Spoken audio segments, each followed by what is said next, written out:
Desde la REM de Apresid, trabajamos hace 15 años uniendo productores y especialistas para mejorar en el manejo de plagas. Este es nuestro podcast, Integrando Manejos.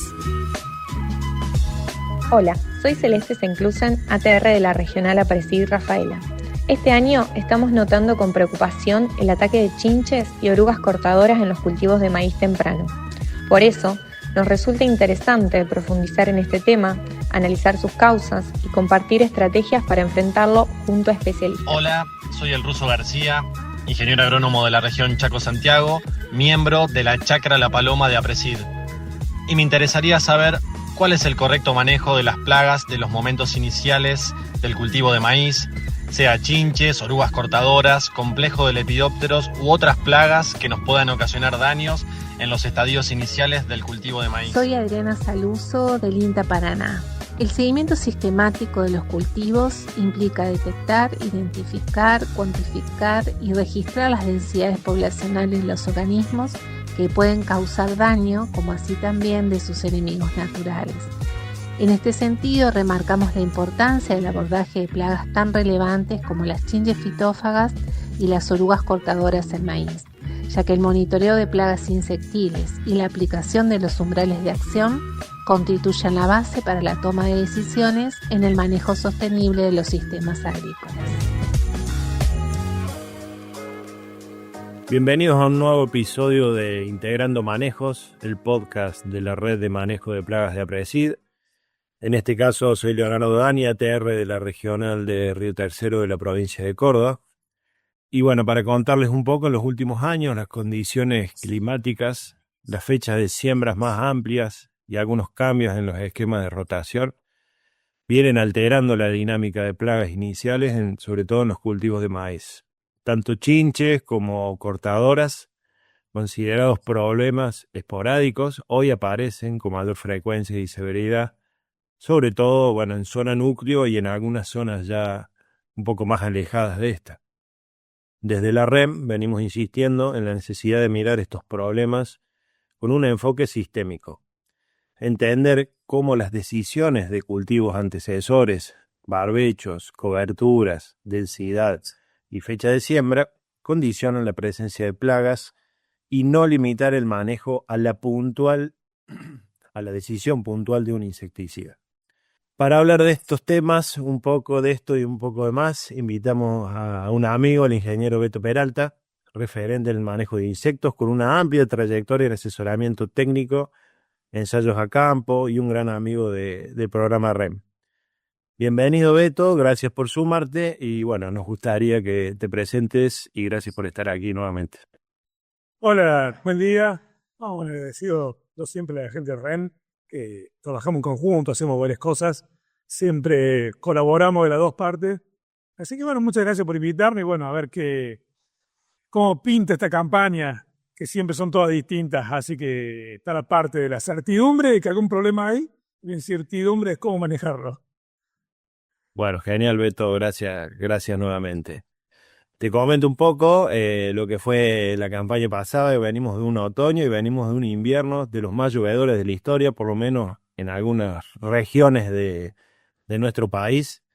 Y lógicamente hay muchos productores que se animaron a sembrar cultivos de invierno, tales como trigo, cebada, centeno, cultivos de servicio, en mayor medida, por supuesto, que en años anteriores. Lo que notamos también en este contexto de temperaturas es que justamente las bajas temperaturas o heladas llamadas en invierno no se hicieron presentes, sino hasta el mes de junio en el centro, por lo menos en el centro norte de Argentina, y un invierno con pocos días de heladas en estas regiones del país.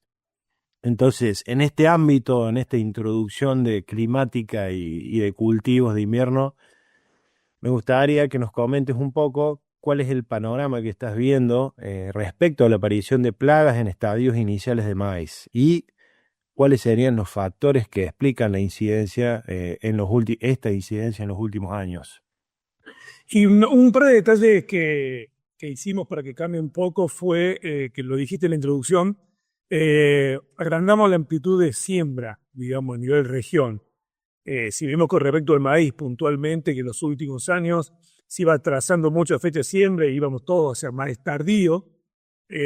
Con el tema de chicharrita medio que nos sacudió y muchos productores, mucha gente decidió algunos lotes hacerlo temprano. Eso hizo como que acomodamos un puente verde distinto. A mí siempre me gusta hablar de lo que es para lo que es manejo plaga en general, son sus puentes verdes. O sea, sin verde no hay alimento para los fitófagos en general. Entonces tenemos que ver ese puente verde que hacemos. En eso sí le hemos metido variación con la siembra. Y también un poco de variabilidad nos puso el ambiente, que vos lo mencionaste aquí, claro. Fue un invierno muy llovedor. Zonas que era, por ejemplo, yo trabajo mucho en Norte de Córdoba, era muy extraño que llueva abundante en junio, julio, sobre todo julio y agosto, y eso hace que haya más malezas, más puente verde y que la supervivencia de las plagas esté más cómoda, porque si se mantiene que la actividad de artrópodos cae en los inviernos, más allá de las latitudes, siempre tiene que caer, más o menos, dura más o menos esa pausa invernal, pero cae. Ahora, en esa caída hay una mortandad de población hasta que se levantan en la próxima etapa estival. Lo que hemos hecho este año con el puente verde, esta lluvia, que algunas poblaciones de especies particulares no caigan tan abruptamente. Que él la mencionaba, el caso del chinche, por ejemplo, es una que ha dado que hablar, que muchos me han dicho, che, ¿qué pasa con los trigos están llenos de chinche? Y el chinche invernante fue la población alta de tu cultivo de verano que tenías, que era principalmente chinche verde, que había mucho, nada más que soja entregándose, ya no era bolilla, esa última generación, era el que era en invierno y te aparece el trigo. Entonces es una alta supervivencia esa chinche que todos los años se da y este año fue más alta. Sí, exactamente. Ya te voy a llevar un ratito después a ese tema que, sobre todo en la zona nuestra, en el centro norte de Córdoba, fue bastante interesante. Preguntarte de tu experiencia, ¿qué peso tienen las decisiones de rotación de los cultivos? Como bien nos venías ya anunciando en la respuesta anterior, la intensificación también de los baruchos extensios en la generación de ambientes favorables para chinches y orugas cortadoras. Si bien ya nos hiciste una pequeña introducción a esto, si pudieses, ampliar un poquito más cómo se da en este caso cuando sembramos maíz temprano, qué está pasando con cortadora, qué pasa con chinches, eso. Eso me recuerdo porque había un productor de La Pampa, un ingeniero agrónomo que sembraba y era productor y asesor, que cuando empezaron con el cultivo cobertura, hace años, recién empezaba con los cultivos, él me decía si veía limitante. Yo le decía el problema de cortadoras que tienen ellos allá. Y me decía, y entonces no cobertura. No, le digo, no. A veces uno tiene que pensar que cuando modifica el sistema viene un problema nuevo. Entonces tiene que planificar cómo mejorar ese problema nuevo. No por eso no tratar de hacer una mejora del sistema. Entonces, eso era una mirada distinta a limitarse. Porque influye muchísimo la rotación. En los años 2000, Argentina era un mar de soja. Era un barbecho largo, todo soja, muy poca rotación. Y todo el mundo decía, ¿por qué tanta plaga en soja? Y si hacemos soja, ¿qué esperamos? Pero si me cambió el sistema, va a cambiar el tipo de plaga. Entonces hay que preparar. Este año con cortadora me ha pasado dos cosas. Una, que es un año de mayor presión de cortadora con respecto a otras campañas. Siempre está. Por ejemplo, sur de Córdoba, norte de La Pampa, yo la tengo como zonas endémicas, esa región, y que se agranda o se achica hacia el resto de las provincias dependiendo de la campaña. Eso se suma a que también aumentó la cantidad de lotes que se empezaron a sembrar con fecha más temprana. Entonces eso hace que haya más probabilidad de que ocurran problemas, de que te llamen. Antes se le escapaba a cortadora. Cortadora es difícil y cause daño a un maíz de siembra en diciembre. Ya entonces ya pausa, ya no está más causando problemas. Su problema es principalmente entre octubre y principios de noviembre. Con la siembra de fin de septiembre y octubre aparecen los casos. Entonces se mezcló mayor, por una cuestión de casuística, mayor lotes temprano y encima mayor presión de población. Lo cual ahí, cuando me preguntaba un colega de ustedes, Juan Cruz, me pregunta, che, Beto, ¿qué hay que hacer? ¿Qué es lo primero que hay que hacer? Digo, bajate la camioneta y revisar. ¿Por qué lo planteamos? Porque el tema de cuantificar es interesante para saber después cómo lo manejo y qué puedo esperar de ese control químico, a veces que siempre se habla de fallas. Cortadora, con la tecnología que tenemos de aplicación, los productos, cada que me toca evaluar de todos los casos, el promedio de control es difícil superar un 50% de control. Entonces, ya si tenés valores por encima de un umbral deseado, el doble de valor, y con esa eficiencia de control histórica tenés que hacer 2 controles. Entonces, sabiendo eso, tenés que empezar a ver cómo planificás un lote con abundante presión de cortadora. Los casos que más preocupan es cuando sembraste, tenés la abundante presión y con una sola aplicación te alcanza y seguís viendo daño y entra la desesperación. Eso a veces es lo que es como decir, che, faltó una planificación de haber revisado los lotes. Y eso revisar, es difícil a veces revisar los lotes de cortadora sin presencia de cultivo porque encontrarla, pero cuando cuesta encontrarla, encontrás alguna de muy casualidad, está en una población manejable con el daño del cultivo implantado. Ahora, cuando es frecuente, muy frecuente encontrarla, ahí sacar números y no, hagamos algo antes de sembrar. Esa es la parte que a veces no se planifica. Perfecto. Bueno, ya que estamos hablando un poco más específico de cortadoras, te pregunto, ¿cuáles son las especies que más te preocupan de cortadoras? Y cuáles son las condiciones más predisponentes, si los ambientes húmedos benefician a la plaga, obviamente las siembras primaverales, como bien decías vos, o sea que el cultivo esté implantado temprano también es una gran influencia.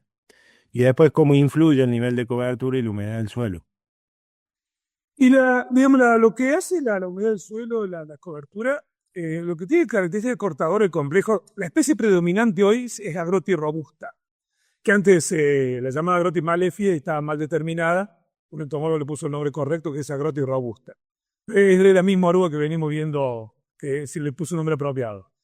Esta es la que más predomina. Tenemos después Prosagrotis, otras, pero esta es la que más predomina en general.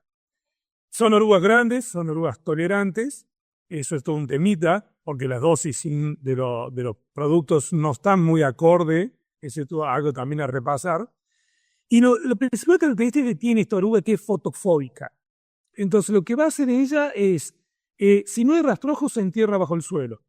Y si el rastrojo está bajo el rastrojo, pero siempre ella va a tratar de ocultarse. Y sale de noche generalmente a comer, que es lo que todos sabemos. El problema es que a veces no sale toda la población. Hay que ver cómo está la actividad. Y eso es interesante para ver a la hora de hacer algún control previo a la siembra de cultivo. A ver cómo está activa ella, si se ven malezas cortadas, porque ella se alimenta de todo un poco. Eso es muy interesante, porque si no está activa no hay control. A mí me pasó ir en La Pampa y ir en agosto, verla enterrada. Ella tiene la temperatura del suelo totalmente inactiva. Le digo, acá ponga lo que ponga, no va a pasar nada. Acá desgraciadamente hay que esperar. En ese sentido, lo que influye más que nada es la temperatura, no tanto la humedad. La humedad puede influir que se entierre un poquito más, menos, para ella protegerse. Pero principalmente su actividad depende de la temperatura y la temperatura en el ambiente suelo. O sea que la temperatura del suelo más la cobertura. Por eso a veces siembras muy tempranas no se ven daño, por ejemplo, de corte en plantulitas, y después se ve daño más adelante en maíz y girasol, que he visto 2 girasoles en B4 con el tallo roído. Y la oruga estaba antes, lo que pasa es que no estaba activa y se activó después. Entonces lo más importante es ver las temperaturas. El año pasado tuvimos fríos muy largos y eso hace que se activara mucho más tarde. Este año hemos tenido, si bien tuvimos algunas heladas, pero no ha sido comparado al año pasado. Tenemos a veces noches frescas, todo, pero nuestros suelos vemos que nacen bien las semillas, están con temperatura más elevada, lo cual hace que la plaga esté más activa más temprano. Ese combo dio a la unidad que el problema se anticipó un poco. Entonces es muy importante ver temperatura y poco también está dando volumen a temperatura del suelo. Es muy importante ver ese tema, temperatura del suelo. Bien ahí, bien. Me quedo con una palabra que dijiste que me gustó mucho, que es fotofóbica. Muy interesante, sobre todo para la pregunta que viene, que cuáles son las herramientas de control que tenemos y cómo podemos atacarla, porque está debajo del suelo. Y otra pregunta que te quería hacer, ¿hasta qué momento es crítico, hasta qué estadio de cultivo es crítico, digamos, esta plaga se hace más difícil se hace más difícil de controlar y más perjudicial para el cultivo? Tanto maíz como girasol. Bueno, hasta la semana pasada te decía que maíz en un B3 se le escapaba. ¿Por qué hasta la semana pasada? Porque un colega me pasó, esto es una excepción, que de un maíz en B3, cortadora, haciendo un roído y quebrando plantas. Eran plantas aisladas, pero me decía, mira la capacidad que tiene este bicho. Generalmente el maíz en un B3 ya escapa cortadora, ya es difícil que tengas problemas. El problema más crítico es de que empieza emergencia hasta un B1, es el peor momento ahí, que realmente va cortando. Pero en realidad, cortadora, esto lo firmó hace muchos años Javier Vázquez, trabajando con cortadora. Cortadora, cuando corta, él se come la planta. Ella no es que corta de puro daño, que porque le tenga bronca nomás. Además, cuando uno va a la mañana temprano y encuentra plantas cortadas, es porque ella la que cortó no la alcanzó a comer, amaneció, salió el sol y se enterró. Tú no encuentras que faltan, por ejemplo, 5 plantas y encuentra una cortada. Las otras se las come. Entonces ella corta para alimentarse. Lo que pasa es que no es una trepadora, no va a subir como, no sé, una oruga muy caminadora trepadora es la chira, la loxosteje. Dice, no va a trepar, trepa muy poco. Entonces corta y come, se alimenta, está en el suelo, una típica plaga que está sobre el suelo.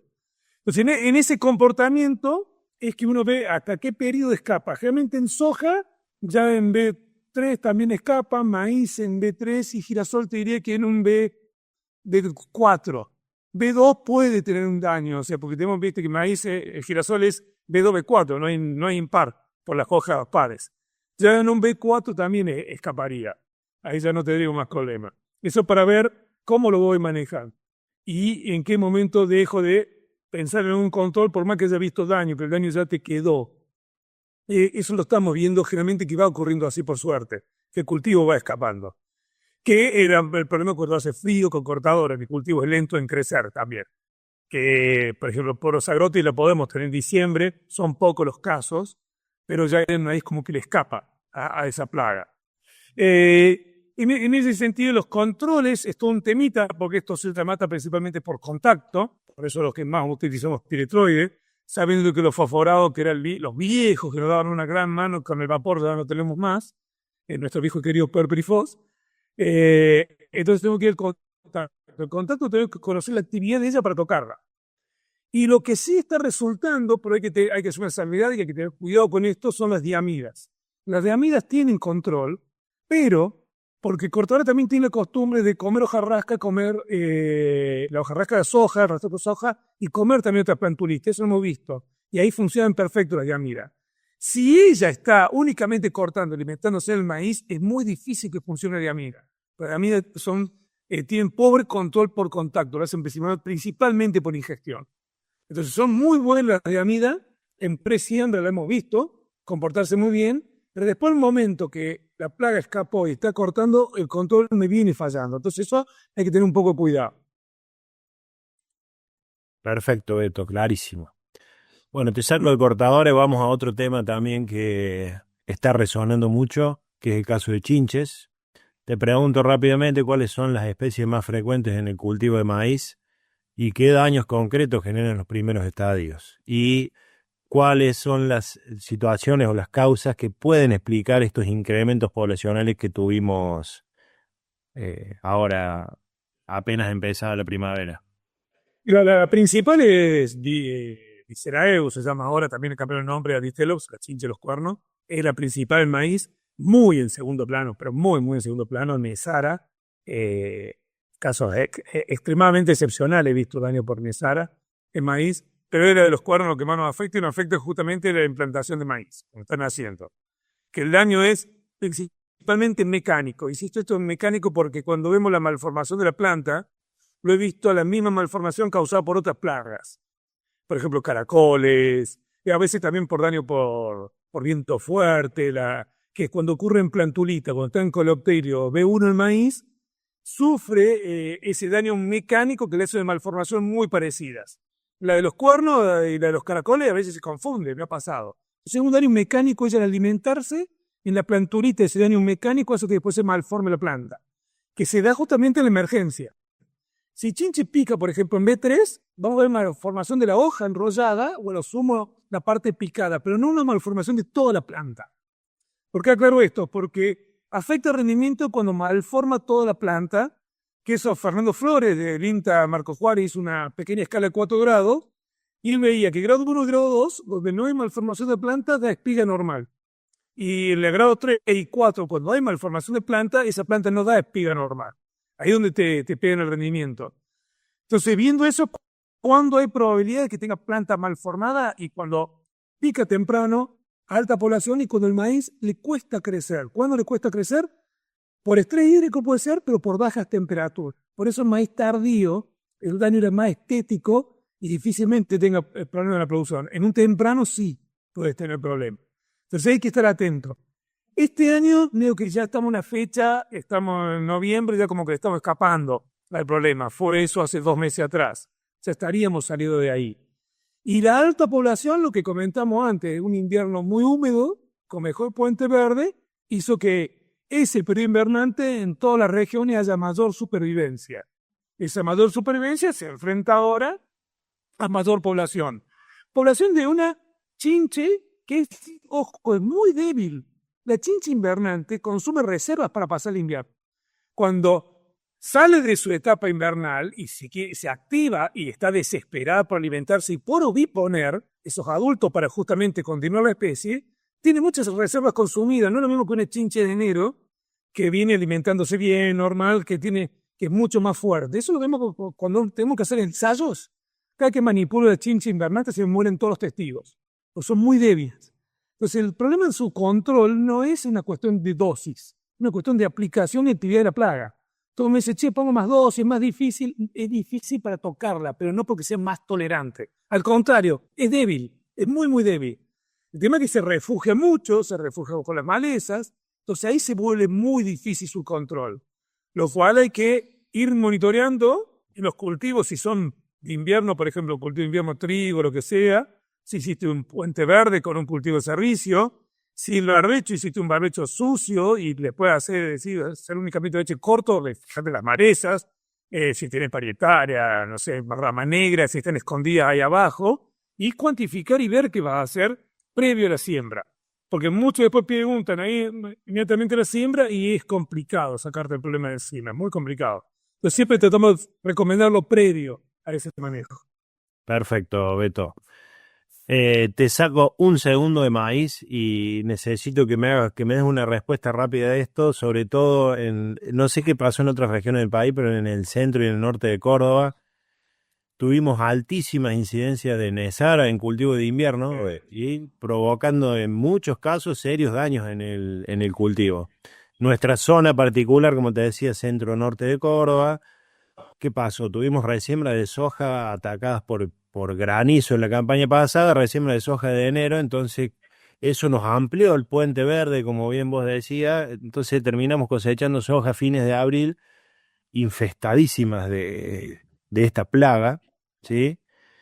Entonces, en este contexto, te pregunto, ¿cuáles pudieron haber sido las causas más importantes de tener esta cantidad de individuos, ¿sí?, en cultivos de invierno? Si bien ya pasó el daño, y bueno, pudieron haber provocado, son los umbrales de daño para trigo. La verdad que me parece que a muchos asesores y productores le pasó, a ver, no tengo nada para trigo, ¿dónde veo cuáles son los umbrales de daño de trigo? Porque la verdad que fue, sobre todo con el cultivo encañando, fue un problema bastante severo e importante en nuestra región. Sí, dos detalles al respecto de eso. El primer detalle es, no hay umbral. Todo lo que se habla de valores son valores empíricos. O sea, cuando uno habla de empírico es conocimiento por experiencia.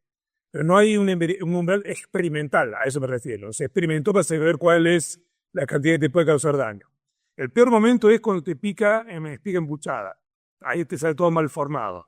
Si te pica ya con grano lechoso, ya afecta menos. No es que no afecte, pero lo peor es espiga embuchada, que es justamente el momento que se activa.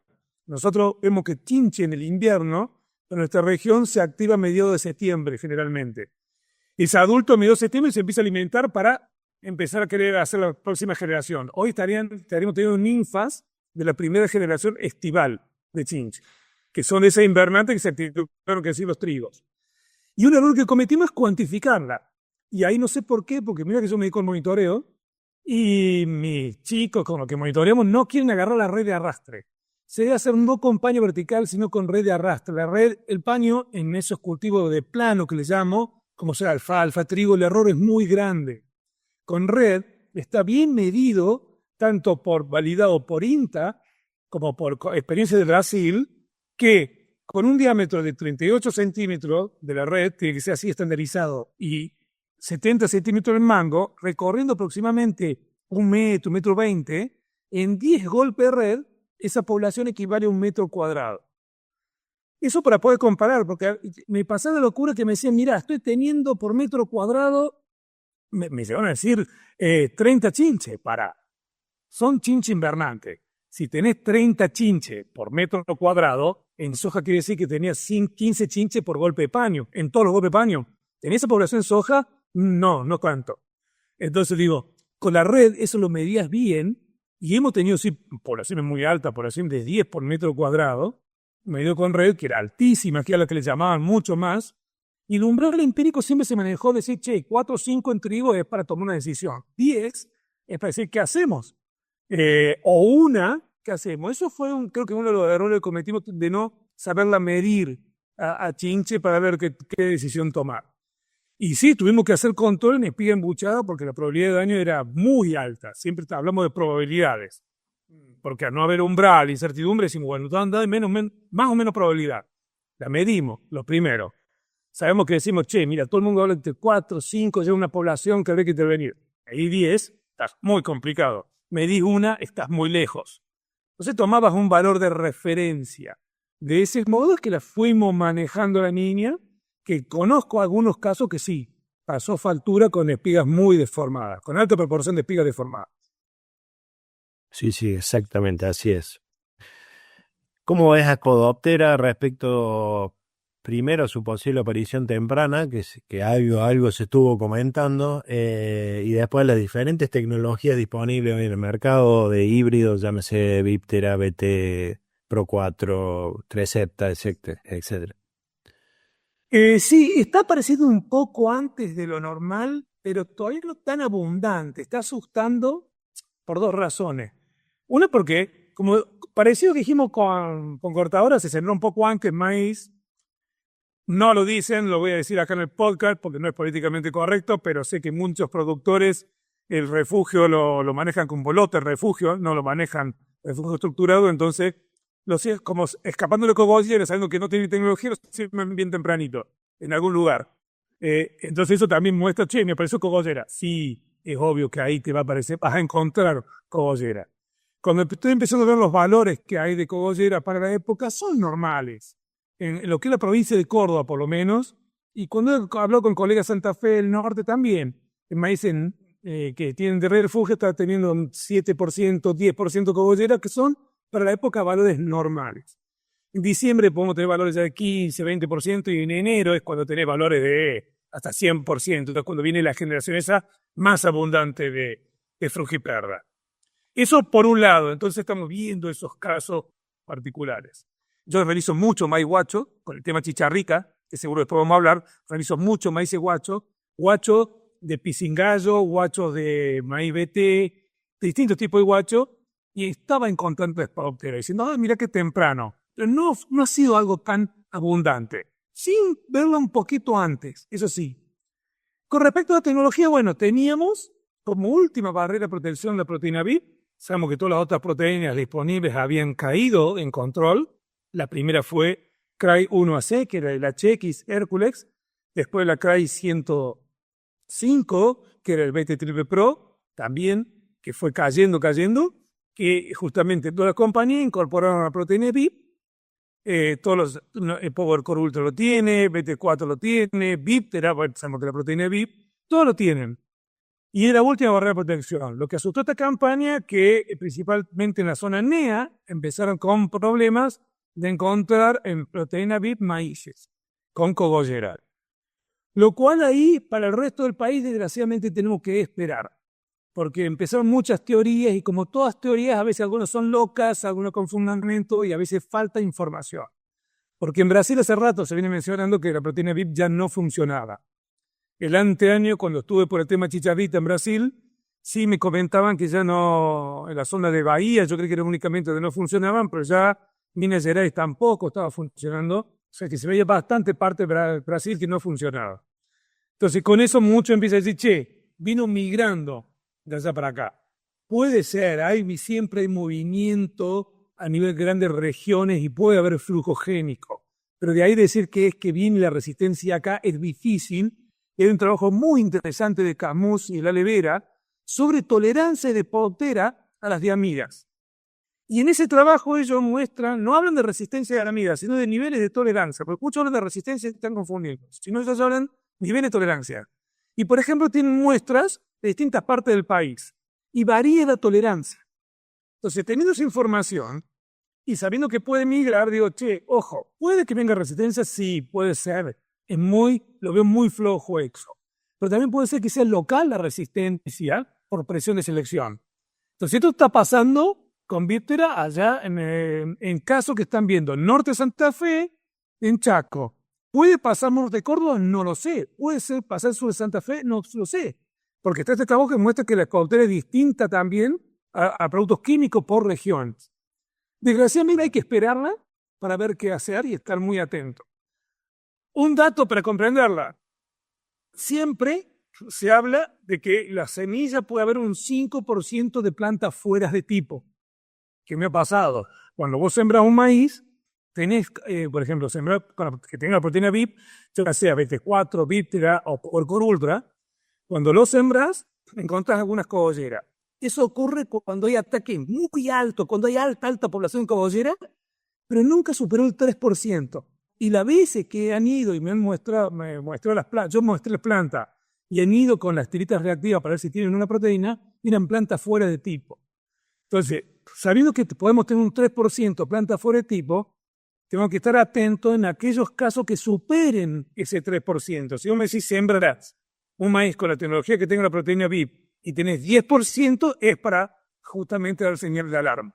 Si tenés un 3%, es para dar aviso, pero no sería un señal de alarma. Puede ser algo normal. Eso es para ir teniéndolo en cuenta cómo manejarlo a medida que avanza la siembra. Clarísimo, Beto, por tu opinión sobre esto, muy valioso. Por último, te llevo a un tema que a todos nos interesa. Se está haciendo un laburo muy grande, la verdad, a nivel nacional, de muchas instituciones que están con el tema de dálvulos, con el tema de chicharrita, monitoreando. Yo soy uno de ellos, así que sé que es un tema que hay que tomarlo con mucho respeto y sobre todo con mucha seriedad, porque el monitoreo muchas veces no es fácil, pero bueno, creo que se está haciendo de esa manera, así que por lo menos lo que yo veo, yo estoy en 2 zonas, por lo menos lo que yo veo que hay una baja incidencia este año de este insecto. Lo que sí veo también es que hay mucho maíz guacho temprano por las altas lluvias que hubo, pero bueno, no hay una alta presencia de chicharrita y nos gustaría a todos que nos des tu opinión sobre este tema. Sí, el trabajo de monitoreo que se ha hecho fue único. O sea, si me preguntás, ya hace 25 años que estoy trabajando en este tema, nunca vi algo parecido a nivel país, a eso me refiero, a nivel país. Una gran coordinación nunca se vio. Hoy cuando bajó un poco la espuma y se empieza a ver todo, ve lo que se hace en Brasil. En Brasil se ha hecho algo similar, pero por estado, no a nivel país. Sino, por ejemplo, Santa Catarina, no me acuerdo bien el estado, tiene algo parecido, pero no tiene interacción con otros estados. Defectos del sistema de monitoreo tiene miles, que no los pienso mencionar porque sería hacer ruido, y eso es para discusiones de la academia y de lo que estamos nosotros en la mejora. Son detalles, porque el decir cómo está la situación a nivel país fue espectacular, con información fidedigna, eso fue lo más importante. Entonces, cuando empezamos un planteo, y ahí me voy bien a lo grosero global para ver cómo manejarlo a nivel del país y después bajar a las regiones. Poniendo el año que fue el peor, donde nos destruyó, donde nos sorprendió absolutamente a todos. ¿Por qué digo nos sorprendió? Porque yo veía viendo a dálvulo de chicharrita desde el 2020, que la vi en el norte de Córdoba, en trigo, que le saqué fotos y decimos, mirá, ¿qué hace este bicho acá? Como algo anecdótico. Roberto de Rossi, Tino, citopatólogo que trabajo mucho con él, hablamos del tema, mire esto. Cuando vino el año que nos destruyó, aunque fue la piña que decimos que nos pegó, no lo esperaba nadie. El que diga que avisó, un mentiroso, porque nadie esperaba semejante golpe. Sí, que creíamos que iba a crecer con el tiempo. Eso le llamo el año negro. Después de que semejante conmoción y que nos movimos todo el sector, porque se puso en crisis el maíz para regiones muy importantes, sobre todo lo que es el centro norte argentino, porque no sufre la plaga la zona sur de Córdoba, la zona sur de Santa Fe, Buenos Aires como la sufre, en norte de Córdoba no hay NEA, y norte de Santa Fe. Entonces esa diferencia de sufrimiento, dijimos, en las zonas críticas donde hace falta el maíz, la rotación por todas las bondades que da el sistema, era algo muy preocupante. Ese año negro que me destruyó, pasamos a un año blanco. Un año que fue en la última campaña que no existió. No existió. Nada. O sea, no tengo ni idea. Poníamos el líbido más susceptible en nuestros ensayos para evaluarlo y fue el líbido que más rindió. Sin síntomas, sin nada. En las peores condiciones queremos evaluarlo en ensayos, no pasó nada. Entre esos 2 años, el año negro y el blanco, para esta campaña me preguntaba, ¿qué nivel de gris vamos a tener? Porque no lo veía que fuese ni un blanco ni un negro.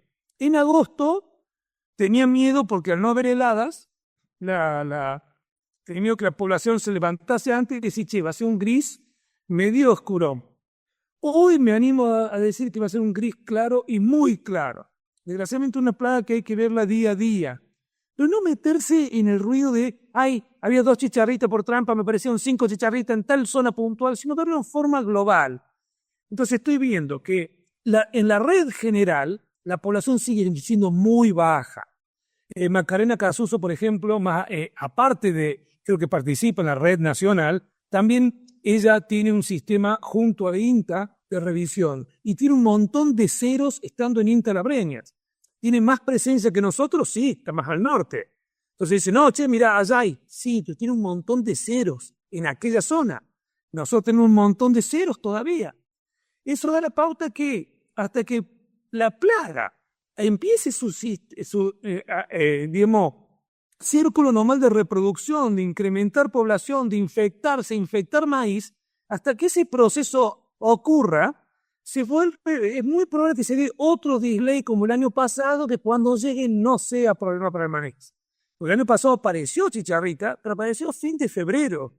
Tuvimos pico de población el fin de febrero, marzo, los maíces ya estaban grandes, ya hasta que ella tenga una población infectiva que te infecte todas las plantas, tarda muchísimo, porque ojo, lo van a escuchar a Roberto Rossi diciendo, en el reproductivo también causa daño. Sí, el año de la piña, el 70% de la población era infectiva, venía de los maíces a haber destruido, agarró maíces en reproductivo y le hizo daño. Es todo un proceso, como dije, que ya ocurrió, para mí ya va a ocurrir ese delay como el año pasado. Yo este año lo estoy viendo, gracias a Dios, otro año muy calmo. Tal vez no sea totalmente blanco como el año pasado, pero sí un gris muy clarito lo estoy viendo, muy, muy clarito. Sí.